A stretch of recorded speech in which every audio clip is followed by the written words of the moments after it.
la visite de notre camarade Roger Ferrari, qui fait partie du SNES. Le SNES, c'est le syndicat national des enseignements du second degré en France, qui est un partenaire, très grand partenaire de l'UNO. Et nous avons visité pas mal de lycées. Et parmi les lycées visités, la demande la plus récurrente, c'était la formation et le matériel pédagogique. Et notre camarade avait promis que son syndicat de conseil avec l'UNO allait faire quelque chose pour aider en ce sens.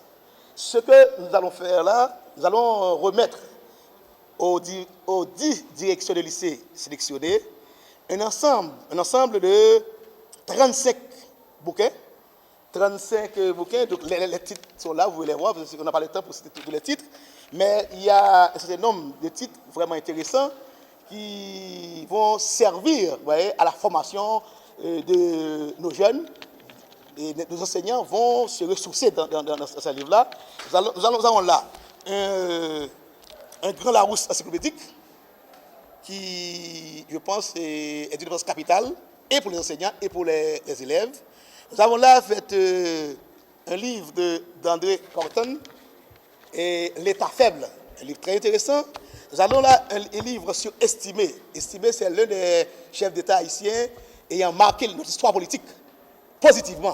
Vous voyez, c'est pourquoi nous avons choisi que ce livre soit sélectionné aussi parmi les livres qui seront donnés aux écoles. Nous avons un livre très célèbre d'Edbopol, Les causes de malheur. Aujourd'hui, Haïti est en train de sombrer, mais il y a des raisons qui expliquent cela. Donc, il y a un écrivain haïtien qui, presque plus de siècle, avait déjà réfléchi sur le pourquoi de nos malheurs. Et ce texte se trouve ici. Nous avons pas mal de textes de Roumains, etc., qui sont là, qui vont servir à aider à la formation de nos élèves. Donc, ce que nous faisons là a une portée symbolique, tout simplement. Pourquoi? Parce que vous savez qu'ici, on a l'impression que les enseignants peuvent être performants sans avoir rien comme matériel didactique. Les élèves aussi peuvent être performants sans avoir rien comme matériel didactique pour pouvoir travailler. Donc, en plus des livres, nous avons un labo portatif de chimie qui est là, je vous demande de le fixer. Maintenant, ce labo, le SNES, de conseil avec l'UNO, décide de doter chacun de ces 10 lycées de labos portatifs qui vont permettre aux profs de chimie de ne plus avoir à faire de la chimie seulement au tableau, mais de pouvoir faire des expériences. Vous voyez, lorsqu'on dit AIDS sur 4 de AOH, le professeur désormais ne va pas écrire au tableau AIDS sur 4 de AOH, il fait une flèche et fait de façon miraculeuse. Et on voit la réaction. Mais ici, les élèves vont pouvoir constater comment se fait la réaction et ils n'ont pas besoin d'aller au champ de masse. Aller étudier sur l'AOH, réciter ça par cœur. Ils vont pouvoir comprendre mieux parce qu'ils ont ça. Donc ici, alors ce que nous faisons là, je dis qu'à une portée symbolique. Nous voulons dire à l'État, nous autres syndicalistes qui luttons pour une éducation publique de qualité, nous voulons donner l'exemple. Nous voulons seulement dire à l'État, il faut un effort pour que nos écoles, qu'elles soient privées ou publiques, soient équipées. Pour que les enseignants, les élèves puissent avoir le minimum, le permettant de mieux travailler. Et maintenant, et la lutte ne fait que continuer.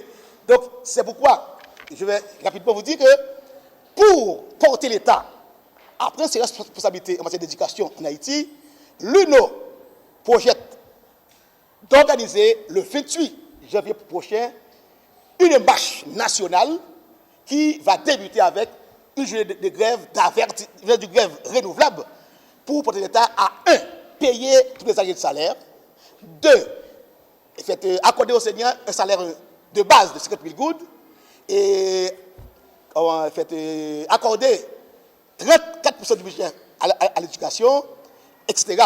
Donc, nous voulons de cette occasion vous dire, les enseignants, que la mobilisation va se renforcer d'ici la fin de ce mois pour que nous arrivions à obtenir de l'État la satisfaction pleine et entière de nos justes et légitimes revendications. L'importance de ce qu'on fait là à l'UNO, de remettre ces matériels-là aux 10 lycées sélectionnés. Parce que maintenant, qu'est-ce qu'on fait? Depuis, je crois que tantôt 5 ans, le ministère de l'Éducation nationale essaie de lancer un nouveau programme qu'on appelle le nouveau secondaire. Bon, peut-être on peut entendre, si on a un enfant qui est dans une école là où on pratique le nouveau secondaire, on peut seulement entendre ça comme si le nouveau secondaire. Mais maintenant, pour mettre en place ce nouveau programme, il y a un ensemble matériel qui va avec. Alors le ministère ne fait rien, ne pouvoir en aucune façon à doter ces écoles-là qui doivent utiliser un ensemble de matériel concernant le nouveau programme. Le ministère ne fait rien. Alors pour faire la chimie, on dit qu'on doit avoir laboratoire. Les enfants doivent avoir un cours d'informatique, pas d'ordinateur, un cours d'Internet, pas d'ordinateur, pas d'accès à Internet. On dit qu'on doit avoir un cours de physique moderne, d'autres choses qu'on voit, qu'on se fait à travers le monde. Maintenant, on dit qu'on doit faire ça aussi en Haïti, sans matériel, sans laboratoire de chimie, sans laboratoire de physique. Alors là, c'est juste un symbole, comme José Mélien vient de le dire, on donne l'exemple. On dit à l'État, voilà, les enfants ont besoin de matériel, pas seulement de bouquins, pas seulement de laboratoire. Maintenant, l'UNO prend le devant, on donne. Le peu qu'il soit, on donne quelque chose. Maintenant, c'est à l'État de suivre, surtout dans le cadre du nouveau programme. Parce que le nouveau programme ne peut pas se faire sans matériel. C'est une opération symbolique, mais en même temps que l'on veut forte pour l'exemple que ça doit donner aux autorités haïtiennes. J'entendais hier le ministre de l'Éducation nationale qui disait « Cette année scolaire sera l'année scolaire de l'éducation de qualité ». Eh bien, nous, avec l'UNO, on veut le prendre au mot. On veut le prendre au mot et on veut montrer la voie de ce qu'est une éducation de qualité. Une éducation de qualité, ça ne peut pas se faire sans moyens. Ça ne peut pas se faire sans moyens.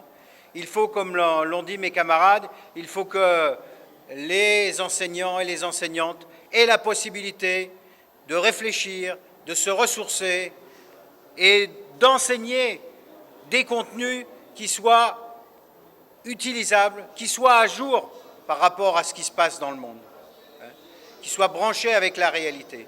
Et sur les enseignements expérimentaux, on ne peut plus faire d'enseignements expérimentaux au tableau. On doit expérimenter. On doit, dans toutes les pédagogies, eh bien aujourd'hui, on demande aux enseignants de faire des expériences et on demande même aux élèves de faire des expériences. Parce que sinon, cet enseignement, il n'est pas valable. Il ne permet pas aux jeunes d'acquérir les connaissances nécessaires et les modes de raisonnement nécessaires. Donc, ce que nous souhaitons, nous n'avons pas l'habitude de nous substituer à l'État. On n'a pas l'habitude de le faire. Ce n'est pas dans nos politiques, ce n'est pas dans nos pratiques. On n'a pas de leçons à donner, mais on a aussi à agir avec l'UNO pour faire en sorte que l'État prenne ses responsabilités. Et prendre ses responsabilités dans le cadre d'une éducation publique de qualité, ça veut dire doter les établissements scolaires publics